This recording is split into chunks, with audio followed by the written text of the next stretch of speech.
Good evening. So yeah, I've been on City Council for 21 years now, but I'm also a fellow of the Leadership for Environment and Development International Program.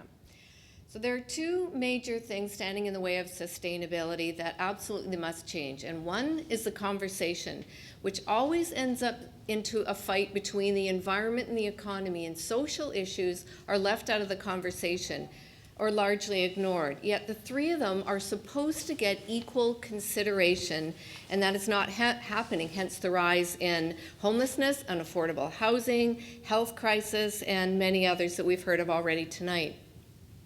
The second is that all levels of government, I'm afraid to say, have all but abdicated their role in monitoring and enforcement of environmental regulation.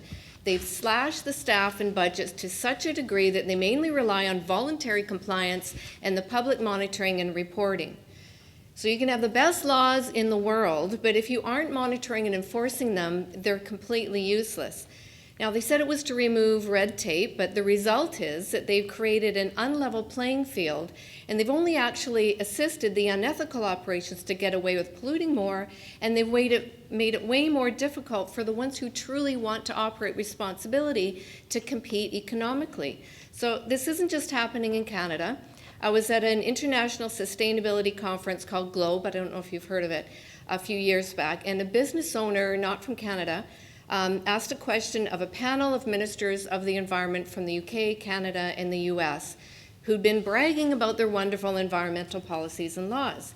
So he asked, yes, but what are you doing to enforce them? He complained that he wants to operate responsibly, but he cannot compete with those who cut corners by polluting more when his government doesn't enforce laws and ensure that they all have the best performance.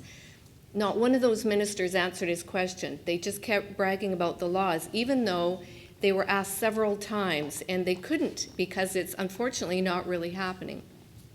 So, of course, we can blame the politicians for that, and we should take some of the blame, absolutely. But the public has to take a little bit responsibility as well, because we are continually demanding lower taxes, but we have to take responsibility and realize that we have to be willing to pay the increase in taxes for better oversight to protect our quality of life and very survival.